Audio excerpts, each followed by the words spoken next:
I was a firefighter for 8 years. During that time, I learned something important. Smoke lies, but it also tells the truth when you least want it to. We got a call just after 9 p.m., light smoke showing at a single-story home in a quiet neighborhood. No flames, no urgency, a routine check. When we pulled up, the homeowner was outside, barefoot, hugging her arms like she was freezing. She told us she thought her husband was still inside.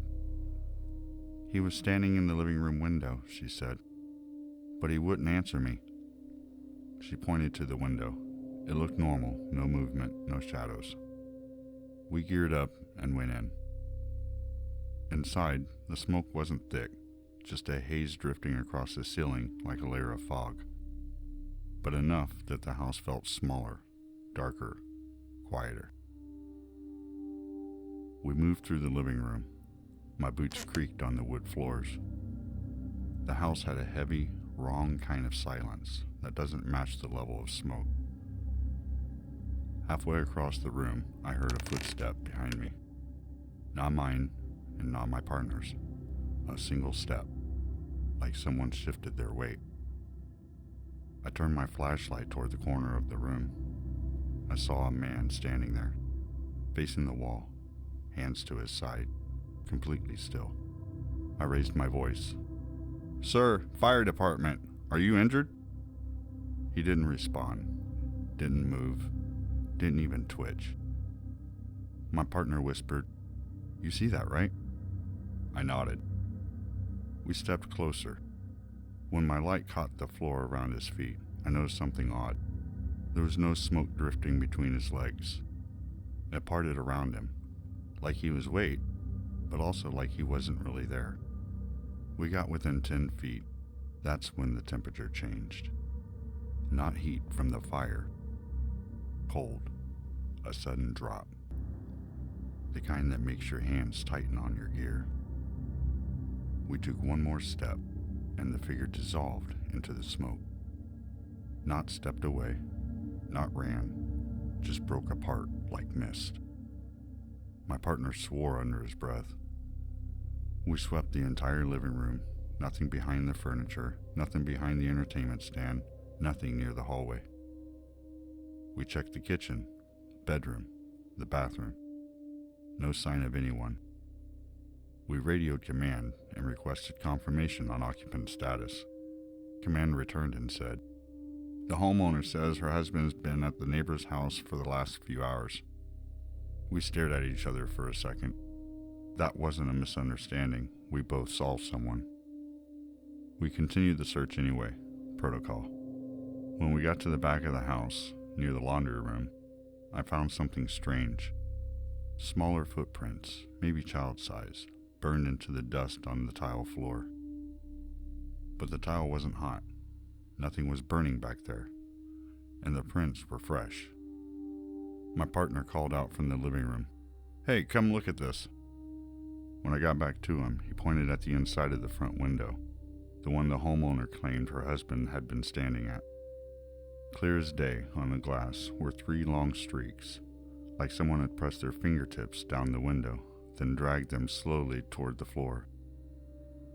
I shined my light to check for heat marks or damage. Nothing. No smudges, no oils, just faint streaks in the residue of the smoke. We finished the sweep and backed out, letting the ventilation fans clear the house. As we walked the homeowner through what we had found, her husband came around the corner of the house, out of breath. He kept saying he didn't know what she meant by standing in the window. He said he hadn't been inside for hours. She pointed at the smudges on the glass. His face went pale.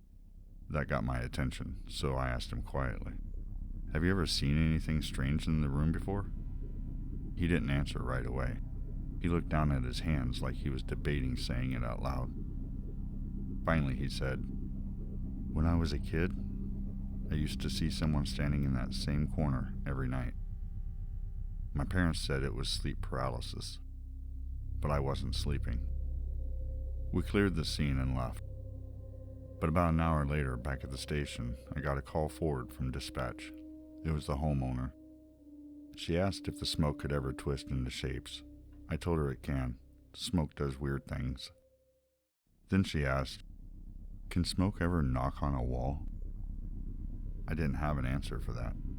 She said something had tapped 3 times on the bedroom wall after we left, and that the streaks on the window had gotten darker, like someone pressed their hand there again. We went back the next morning to check for lingering heat spots or electrical issues. There weren't any. But in the corner of the living room, the same corner we saw the figure, the floor was covered in a fresh layer of ash. Just at the corner, nowhere else. Like something had been standing there, watching. I've seen fires do strange things. I've seen smoke twist into illusions. But I've never seen something that left marks after we were gone. I don't know who or what was in that house, but I know one thing.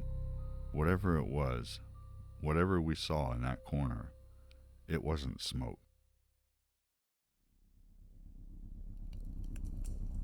If you're still watching, you're exactly the kind of person this channel is for. Hit the like and subscribe so you don't miss the next story.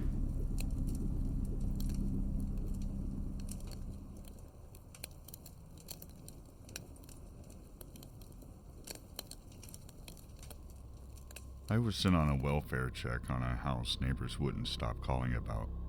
They said nobody lived there for over 6 months, but at random hours, lights would turn on and off. Sometimes they'd hear footsteps. Sometimes they'd see shadows moving past the front windows. I've cleared plenty of empty homes before. Most of the time it's kids, drug users, or somebody's relative who forgot to mention they had a key. So I wasn't nervous, just curious.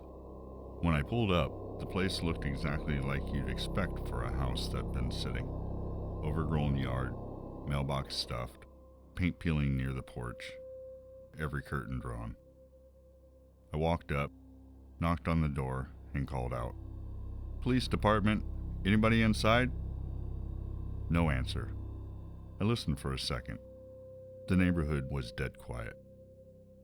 Then, from inside the house, I heard it. A single footstep. It was faint, but it was there. Not the pipes, not the house settling. It had weight to it. I called out louder, "Police department, if anyone's in there, make yourself known." Nothing. I tried the knob. Locked. We had a key on file from when the bank repossessed the property, so I used that and stepped inside. The air felt colder than it should have. Dust coated everything in a thin layer. The living room looked like it had been cleared out in a hurry. No couch, no TV, just marks on the carpet where furniture used to be. I shut the door behind me and stood still for a moment, listening. Another footstep. This time, I could tell it was from further back in the house. I started down the hallway. There were 3 doors, a bathroom, what looked like a small bedroom, and at the very end, a door with a deadbolt and a chain latch above it. The bathroom was empty and spotless in a way that looked almost wrong. The toothbrush holder, no toothbrushes, shower curtain gone, like someone had cleared the room out and never came back. The bedroom was the opposite. Stacks of old newspaper in the corner, a cheap mattress on the floor with no sheets, empty hangers in the closet. It felt like someone had tried to live there illegally for a while and then suddenly left. I stepped back in the hall. Another step, heavier now, from under my boots. That's when I realized the sound wasn't coming from another room. It was coming from below me. The locked door at the end of the hall was to the basement. The deadbolt was on the side, the chain was latched. Nobody should have been able to go down there without unlocking it, and nobody could come back up without taking the chain off. I unlatched it and eased the door open. The stairwell was dark. I shined my flashlight down. Dust was everywhere, except for a single trail of footprints leading down the middle of the stairs. Bare feet, adult-sized. deep enough to tell they weren't old. Whoever made them hadn't come back up. I radioed in that I was checking a basement and started descending. Each step creaked in a way that made it hard to tell if the noise was mine or something else moving. The basement opened up into one large, unfinished room. Concrete floor, stone walls, and wooden support beams. My light swept across the space. There's no furniture, no boxes, no tools, just emptiness. The footprints continued from the base of the stairs, straight across the floor, all the way to the back wall, and then they stopped. Not turned, not scattered, just ended at solid concrete. I walked the entire perimeter, no second door, no crawl spaces, no windows. Nothing. It felt wrong standing there, like I was late to something that had already happened. I followed the prints back with my light, just to make sure I wasn't missing a turn or a scuff. Same thing, straight line, straight to the wall, nowhere else. I called out again. This time my voice sounded too loud in the bare room. "If someone's down here, you need to answer me." Silence. Well, almost silence. Right after my voice died off, I heard another sound. It wasn't a footstep this time. It was a slow dragging noise above me, like someone was sliding their hand along the length of the hallway wall upstairs. I went back up. The chain latch was hanging loose now. I know I unhooked it, but I was sure I hadn't left it swinging like that. It was moving just slightly, like it had just been brushed a second before I opened the door. The hallway looked the same as before, except for one thing. There were now faint dust streaks along the wall at shoulder height, like someone had walked by, steadying themselves with their hand. Those streaks went past the bathroom door, past the bedroom, and stopped right in front of the basement door where I was standing. Dispatch radioed me asking for an update. I told them the house looked clear, but weird, like someone had been there and then vanished. The operator hesitated and said, "Neighbors just called back. They say they've been seeing people standing in the basement window for the last few nights." I almost told them what I already realized. The basement doesn't have any windows. I walked the outside of the house just to double check, just in case I missed some half-buried glass cutout. Solid foundations on all sides, no openings. When I went back in to do one last sweep, something small changed that made my skin crawl more than anything else that night. The footprints on the basement stairs, the ones going down, now had a matching set going back up. Same size, same spacing, same bare feet. They hadn't been there 20 minutes earlier. I followed them to the top of the stairs, heart rate finally kicking up for the first time on the call. They left faint marks on the hallway floorboard and stopped right at the front door. But the deadbolt was still locked, chain still latched. No doors open, no windows unlocked, no signs of forced entry. I cleared the house one more time, then called it as vacant. On paper, it was nothing. No suspect, no victim, no crime. Just a welfare check. But I think about that house every time I get sent to clear a vacant building now. Prints that went to a wall that never came back. The second set that appeared after I left. The neighbor insisting they saw someone in a window that doesn't exist. I don't scare easy. I've been in worse situations. But the basement? That one felt like someone was always one step ahead of me. And I'm not sure they ever left.